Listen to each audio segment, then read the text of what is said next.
Welcome to Analog Donkey, where we're just too stubborn to follow the algorithm. Anyways, we're trying to up our game as far as technology, and this is kind of a double edged sword. We know that we need it, and we know that we need to develop the skills to use it.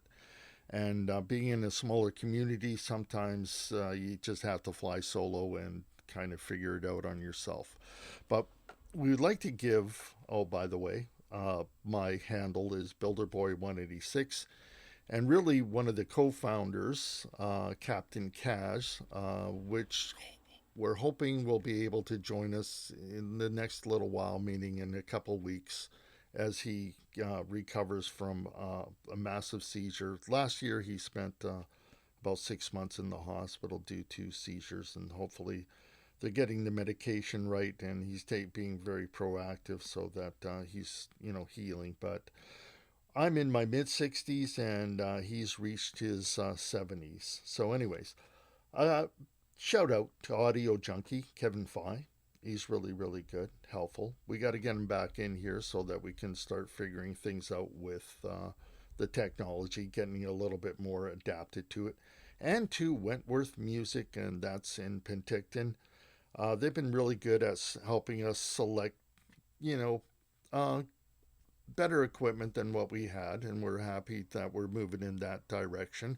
Like I said, we just got to get used to it. It's sort of like a little bit of hesitancy from me because I have a habit, apparently, of pressing buttons and then things just disappearing and never to be found again, at least by nobody that's looking for it. Anyways, happy, real happy with the Focusrite, and we're going to get more comfortable with it. And we also have a Steinberg that was donated to us by Graphically Hip in Penticton. They did some graphics for our van, and hopefully in the near future they'll be doing some other stuff for us. Anyway, I don't want to call this a rant, but more of an observation on society and perhaps where it's going as far as the men's mindset. And you might hear me rant a little bit. I'm perhaps not going to be too gentle. We'll see how this progresses. But this has to do with me taking in a vehicle a number of times to garages in a small community.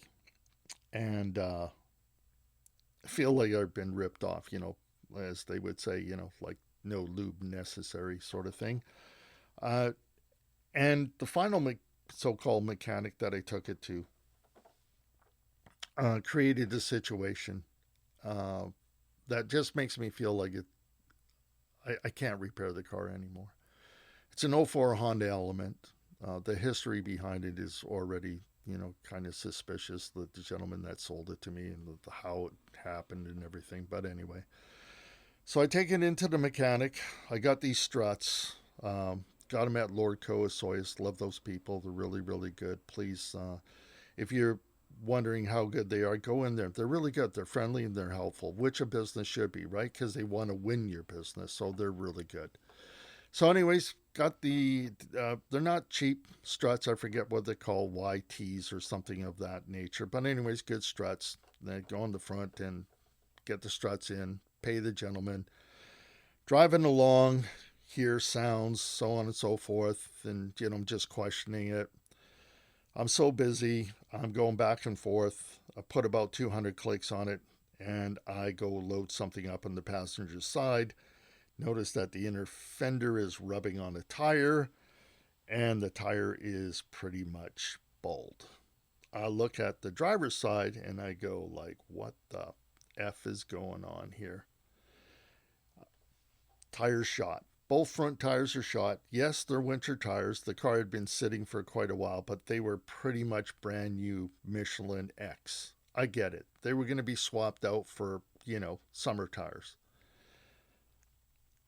So I take it back to the so called mechanic, and he's not apologetic at all. Nothing. Nothing happened. He doesn't do nothing other than look at me like I'm an idiot. Like I should know that he didn't fix the problem that I paid him for, that I brought my car in to trust somebody to fix the car so that I could perhaps earn a living, to feed myself and perhaps help others. I mean, it's just insane for me to think like that. Another man doing that to somebody, another man. It's absolutely bizarre. So, well, it's all I can say is lack of respect, but there's more to it than that. It's become a kind of pervasive and maybe systemic through men in general. And really, when I was picking up the vehicle and discussing, I could see that things were kind of odd to begin with. First of all, I get it. People like drinking their beer, smoking, doing drugs or whatever.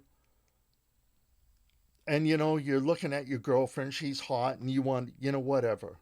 You want to, let's get down, jump her bones. Let's put it at ease and just get that over with. I mean, that's what you're focused on.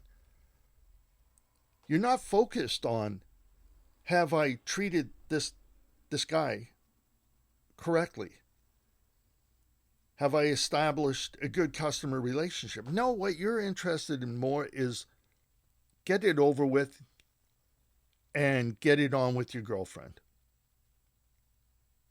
Forget that you do a shitty job. Forget that you cause this person grief. Like I said, I'm at the point where I'm thinking of scrapping the car. Because I just don't have the see, hey, when I say I'm poor, it means, relatively, I take a look around, look at my peers, I am poor. And if I'm not poor and you still do a crappy job, does that mean that, you think that I got enough money so that I can pay you to do it properly? Where's your work ethic? It's in the toilet. I mean, it's just crap. Be better. But what you're saying to me is that what you're wanting to do as far as immediate pleasure is a lot more important than taking care of your customer. Dude, you never told me, and you admitted it, that, hey, after putting on the struts, dude, you need to get a wheel alignment like ASAP. Hey, man, I'm sorry, I forgot to tell you. Oh, I guess I just forgot. Like, you just forgot? How long you been doing this? You told me you've been doing it for over 2 decades. You just forgot? That it? You want me to fork out more money? Oh, of course you do, because you put it on the hoist and you found more problems with it. Huh. It seems like you took the car for a joyride. Because when it came back to me, not only was the steering effed up, but it also, the fuel warning light came on. And it didn't arrive at your shop that way. So where I live, there's a hilly road to your place. It's gravelly. It's got bumps. You told me about it at least a couple times. And you probably forgot that this '04 Honda Element is not like your friggin' monster trucks. It's lowered. And you bumped shit around and you nailed stuff and you handed me a car that you apparently damaged. And your girlfriend is saying to you and to me that she is worth it. See, that's the problem. Your girlfriend is telling you, hey, buddy, get this thing over with. We got stuff to do. I'm feeling in the mood. And you don't need to, I'm worth it. I'm worth you screwing over this guy. I'm worth it that, you're not going to do a good job. You're sending all the wrong signals to someone. So she's okay that you're abusing your customers. And you're okay with that. You're okay with the fact that what she's telling you is that that's her standards. and you're falling for it. You're like, it's pretty pathetic what you were doing with her, quite honestly, in front of other people. It's like, ick. It's not in good taste. But there again, that's your standards. And that's just pathetic. But you're doing it to people how often? We don't know. But I know that you did it to me.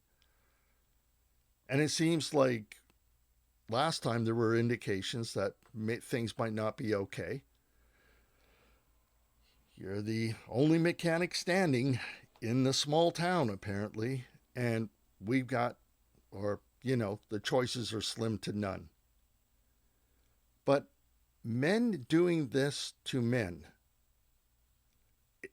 it gives so much ammunition for women to say, see what men are like. And you know what? Can't blame them. Can't blame the women for thinking like that. Because there seems to be, in my opinion, overwhelming evidence, not just with you, but other men that just don't know how to show up. And honestly, for men, we have to correct things. And yes, I've got to do more of that myself. Like, hey, somebody does something, you got to correct it. Hey, man, you shouldn't be doing that. Man, honestly, who are you to judge, Tom? Well, no, look, man, I'm I'm saying this because it is no good for us as a society. If all you are doing is thinking about, you know, getting your little willy wet, having a little bit of fun time, doing porno, watching porno, indulging in whatever, alcohol, drugs, yeah, you are setting an example. And it's not good. And I don't understand in today's society that sort of behavior is absolutely rewarded.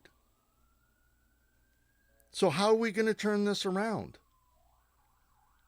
We got to turn it around by nurturing, if you will, raising our standards, having a different set of goals where those things, specifically the porno, is eliminated. Like, just eliminated. And just saying that, I can hear the CEOs. If I go back in time one day, I'll explain what I was doing in the financial world as far as building financial services for the gaming, gambling, and adult industries. And they're huge. I know they're going to laugh. They're going to laugh at this, simps are born every minute. I get that sort of thing. But we got to slow it down. It would be nice to totally eliminate it, but just slowing it down would be wonderful.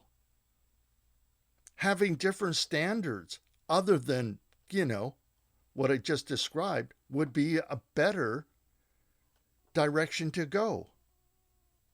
Because here we are, we're in a society that, how bad do you have to beat, another living creature down to where they don't even want children? I mean, think about it. Look around. We're basically extinguishing ourselves. Why? I think right now it's because we've gotten off the path. And there's a lady that I find really comforting to know that she's out there in this kind of sphere that Analog Donkey is part of now. And it's about men's, health and what we've